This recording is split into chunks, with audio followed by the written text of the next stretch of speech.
O fonautógrafo foi inventado em 1857, mas o aperfeiçoamento que possibilitaria a comercialização precisou esperar um pouco mais. Em 1877, o fonógrafo de Thomas Edison e de 10 anos mais tarde, o gramofone de Emil Berliner. A diferença entre eles, o primeiro usava um cilindro gravado, enquanto o último já usava discos, uma inovação que faria o modelo triunfar e, com extremo progresso, existir até hoje. Os cilindros, em termos de reprodução dos sons, eram vantajosos por apresentarem menos ruído que os discos, mas esses, por seu turno, eram muito mais duráveis e permitiam gravações mais longas, mas foram deixados de lado em 1912. O primeiro dispositivo capaz de fazer gravações sonoras, o fonautógrafo, foi inventado por Edward Leon Scott, de Martinville, em 1857.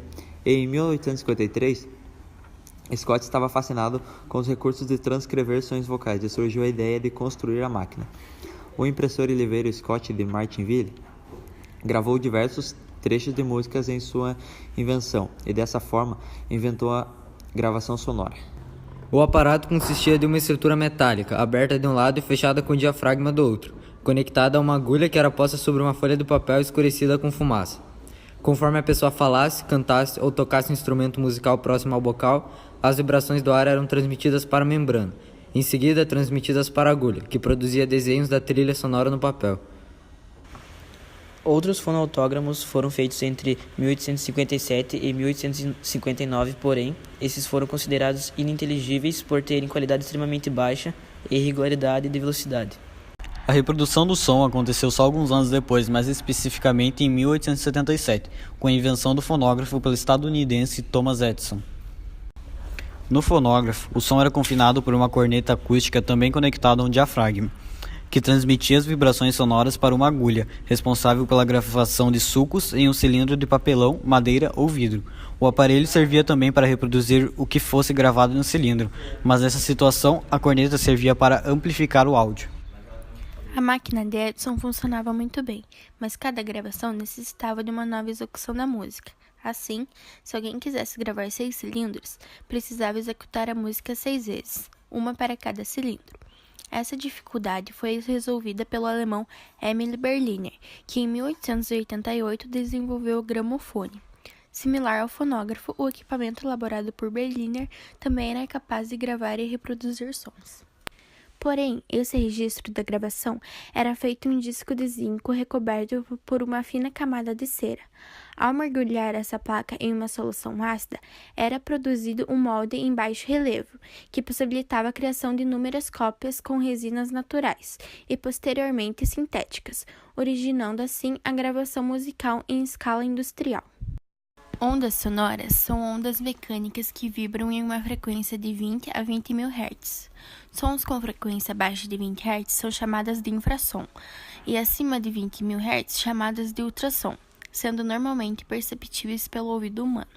O som é a sensação que sentimos através da audição pela ação desse tipo de onda.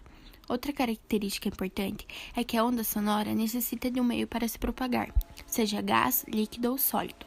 Logo, não é possível existir som no vácuo. O valor da velocidade do som depende do meio material em que se propaga, sendo maior nos sólidos e menor nos meios gasosos. A velocidade do som depende também da temperatura do meio. Quanto maior a temperatura, maior sua velocidade. No ar, a temperatura de 20 graus Celsius, a velocidade do som é de aproximadamente 340 metros por segundo. A velocidade do som pode ainda ser encontrada usando essa equação fundamental das ondas, onde Vs igual a velocidade do som, lambda comprimento de onda e F frequência da onda sonora. A altura é uma propriedade relacionada com a frequência que nos permite classificar o som como agudo ou grave. Quanto maior a frequência, mais agudo é o som, e quanto menor for a frequência, mais grave é o som.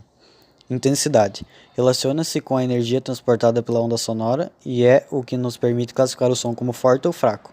A intensidade também depende da amplitude da onda. Um som com maior amplitude é um som forte, enquanto um som com amplitude pequena é um som fraco. Timbre é a característica que permite ao ouvido distinguir sons de altura e intensidade iguais produzidos por instrumentos diferentes. Marque a alternativa que responde corretamente o fato de a frequência das ondas não ser alterada na ocorrência da refração. A resposta correta é a letra D, porque a frequência é definida como a quantidade de ondas produzidas dentro de um intervalo de tempo. Essas características das ondas dependem apenas da fonte geradora delas. Sendo assim, mesmo na ocorrência de uma refração, a frequência das ondas será mantida. Um homem adulto conversa com outro de modo amistoso sem elevar o nível sonoro de sua voz. Enquanto isso, duas crianças brincam, emitindo gritos eufóricos, pois a brincadeira é um jogo interessante para elas. O que distingue os sons emitidos pelo homem dos emitidos pelas crianças. Letra E. Quanto à altura, o som emitido pelas crianças é mais agudo que aquele emitido pelos adultos. Ao gritar, as crianças certamente produziram sons mais intensos.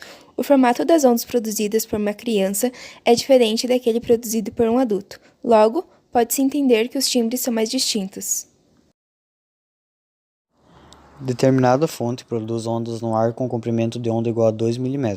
Assinale a alternativa que traz a informação correta a respeito dessas ondas. Se necessário, adote a velocidade de propagação das ondas sonoras através do ar como sendo igual a 340 metros por segundo. Como que nós queremos descobrir a frequência, utilizaremos esta forma.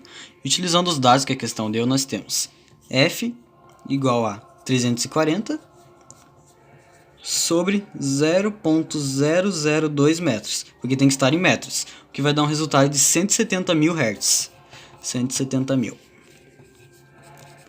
Ou seja, é a letra C, pois o valor encontrado é superior ao máximo percebido pelo ouvido humano, que é de 20 mil Hz. Sendo assim, é uma onda inaudível. There goes the alarm, ringing in my head, like somebody said, don't you trust him, no.